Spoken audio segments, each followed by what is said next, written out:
शनिवार के दिन सुनिए शनिवार शनि देव की व्रत कथा। शनिवार का व्रत शनि देव को प्रसन्न करने के लिए किया जाता है, क्योंकि उन्हें न्याय का देवता माना जाता है और उनका क्रोध जीवन में कष्ट ला सकता है। इस व्रत से शनि की साढ़े साती और ढैया जैसी बाधाओं से राहत मिलती है तथा जीवन में सुख शांति और समृद्धि आती है। यह व्रत शनि देव के आशीर्वाद और कृपा प्राप्त करने के लिए विशेष रूप से महत्वपूर्ण है। तो चलिए इस कथा को प्रसन्नचित मन से हम सुनते हैं। एक समय स्वर्ग लोक में सबसे बड़ा कौन है के प्रश्न पर 9 ग्रहों में वाद विवाद हो गया। विवाद इतना बढ़ गया कि परस्पर भयंकर युद्ध की स्थिति बन गई। निर्णय के लिए सभी देवता देवराज इंद्र के पास पहुँचे और बोले, हे देवराज, आपको निर्णय करना होगा कि हम में से सबसे बड़ा कौन है। देवताओं का प्रश्न सुनकर देवराज इंद्र उलझन में पड़ गए। इंद्र बोले, मैं इस प्रश्न का उत्तर देने में असमर्थ हूँ। हम सभी पृथ्वी लोक में उज्जैनी नगरी में राजा विक्रमादित्य के पास चलते हैं। देवराज इंद्र सहित सभी ग्रह देवता उज्जैनी नगरी पहुँचे।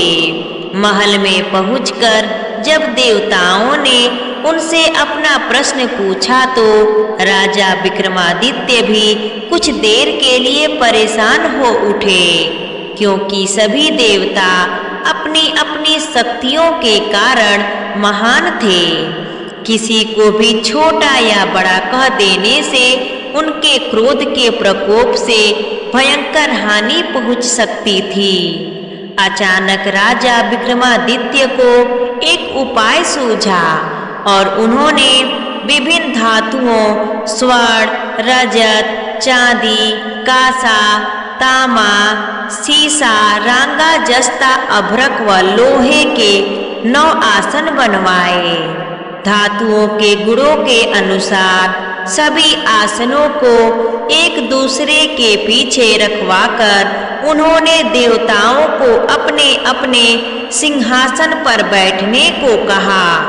देवताओं के बैठने के बाद राजा विक्रमादित्य ने कहा, आपका निर्णय तो स्वयं हो गया। जो सबसे पहले सिंहासन पर विराजमान है वही सबसे बड़ा है। राजा विक्रमादित्य के निर्णय को सुनकर शनि देवता ने सबसे पीछे आसन पर बैठने के कारण अपने को छोटा जानकर क्रोधित होकर कहा, राजा विक्रमादित्य, तुमने मुझे सबसे पीछे बिठाकर मेरा अपमान किया है। तुम मेरी शक्तियों से परिचित नहीं हो। मैं तुम्हारा सर्वनाश कर दूंगा।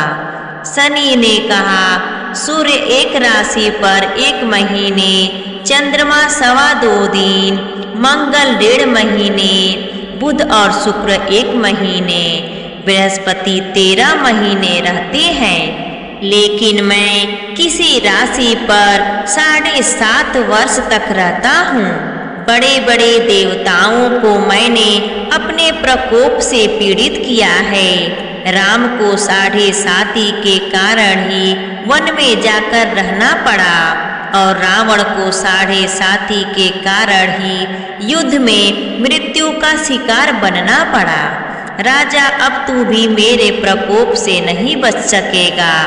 इसके बाद अन्य ग्रहों के देवता तो प्रसन्नता के साथ चले गए, परंतु शनि देव बड़े क्रोध के साथ वहां से विदा हुए। राजा विक्रमादित्य पहले की तरह ही न्याय करते रहे। उनके राज्य में सभी स्त्री पुरुष बहुत आनंद से जीवन यापन कर रहे थे। कुछ दिन ऐसे ही बीत गए। उधर शनि देवता अपने अपमान को भूले नहीं थे। विक्रमादित्य से बदला लेने के लिए एक दिन शनिदेव ने घोड़े के व्यापारी का रूप धारण किया और बहुत से घोड़ों के साथ उज्जैनी नगरी पहुँचे। राजा विक्रमादित्य ने राज्य में किसी घोड़े के व्यापारी के आने का समाचार सुना तो अपने अश्वपाल को कुछ घोड़े खरीदने के लिए भेजा। घोड़े बहुत कीमती थे। अश्वपाल ने जब वापस लौटकर इस संबंध में बताया तो राजा विक्रमादित्य ने स्वयं आकर एक सुंदर व शक्तिशाली घोड़े को पसंद किया।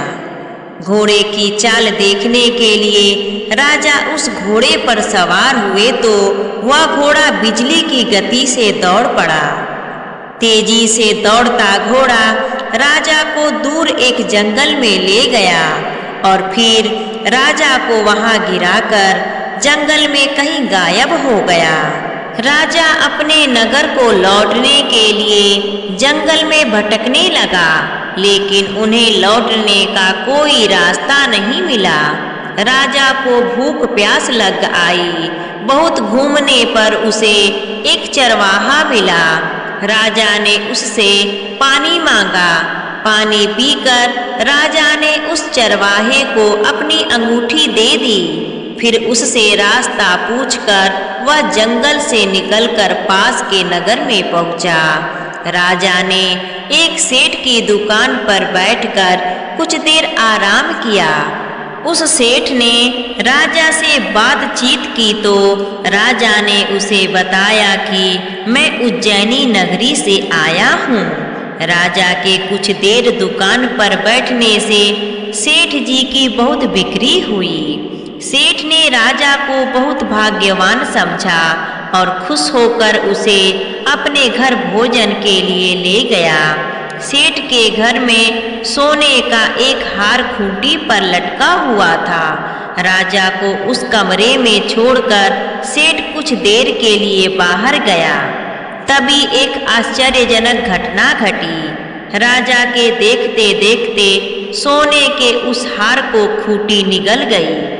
सेठ ने कमरे में लौटकर हार को गायब देखा तो चोरी का संदेश राजा पर ही किया, क्योंकि उस कमरे में राजा ही अकेला बैठा था। सेठ ने अपने नौकरों से कहा कि इस परदेसी को रस्सियों से बांधकर नगर के राजा के पास ले चलो। राजा ने विक्रमादित्य से हार के बारे में पूछा तो उसने बताया कि उसके देखते ही देखते खूंटी ने हार को निगल लिया था। इस पर राजा ने क्रोधित होकर चोरी करने के अपराध में विक्रमादित्य के हाथ पांव काटने का आदेश दे दिया। राजा विक्रमादित्य के हाथ पांव काटकर उसे नगर की सड़क पर छोड़ दिया गया। कुछ दिन बाद एक तेली उसे उठाकर अपने घर ले गया और उसे अपने कोल्हू पर बैठा दिया। राजा आवाज देकर बैलों को हाँकता रहा। इस तरह तेली का बैल चलता रहा और राजा को भोजन मिलता रहा। शनि के प्रकोप की 7.5 पूरी होने पर वर्षा ऋतु प्रारंभ हुई। राजा विक्रमादित्य एक रात मेघ मल्हार गा रहा था कि तभी नगर के राजा की लड़की राजकुमारी मोहिनी रथ पर सवार उस तेली के घर के पास से गुजरी। उसने मेघ मल्हार सुना तो उसे बहुत अच्छा लगा और दासी को भेजकर गाने वालों को बुला लाने को कहा। दासी ने लौटकर राजकुमारी को अपंग राजा के बारे में सब कुछ बता दिया। राजकुमारी उसके मेघ मल्हार से बहुत मोहित हुई, अतः उसने सब कुछ जानकर भी अपंग राजा से विवाह करने का निश्चय कर लिया। राजकुमारी ने अपने माता पिता से जब यह बात कही तो वे हैरान रह गए। रानी ने मोहिनी को समझाया, बेटी तेरे भाग्य में तो किसी राजा की रानी होना लिखा है, फिर तुम उस अपंग से विवाह करके अपने पांव पर कुल्हाड़ी क्यों मार रही हो? राजकुमारी ने अपनी जिद नहीं छोड़ी। अपनी जिद पूरी कराने के लिए उसने भोजन करना छोड़ दिया और प्राण त्याग देने का निश्चय कर लिया। आखिर राजा रानी को विवश होकर अपंग विक्रमादित्य से राजकुमारी का विवाह करना पड़ा।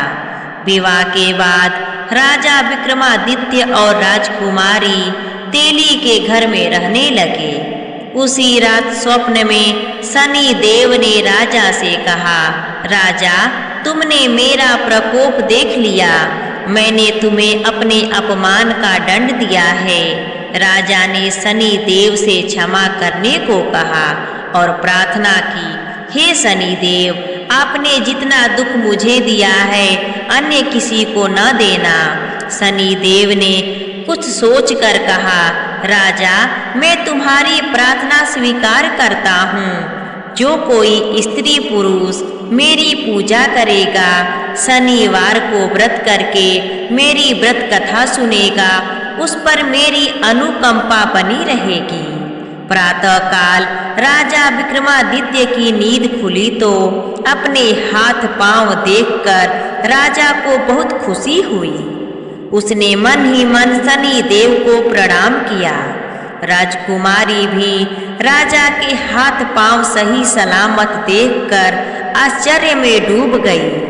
तब राजा विक्रमादित्य ने अपना परिचय देते हुए शनि देव के प्रकोप की सारी कहानी सुनाई।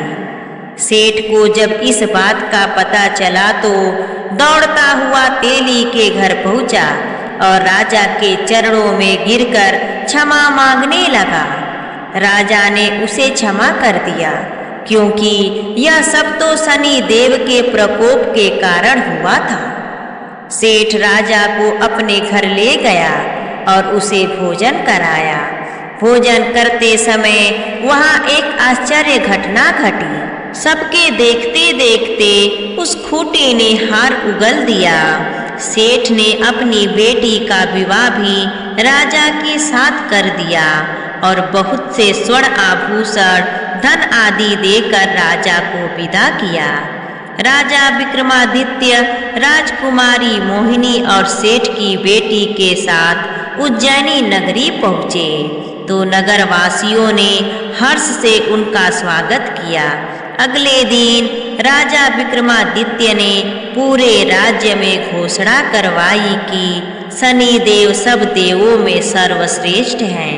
प्रत्येक स्त्री पुरुष शनिवार को उनका व्रत करें और व्रत कथा अवश्य सुने।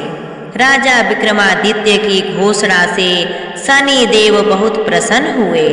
शनिवार का व्रत करने और व्रत कथा सुनने के कारण सभी लोगों की मनोकामनाएं शनि देव की अनुकंपा से पूरी होने लगी। सभी लोग आनंद पूर्वक रहने लगे।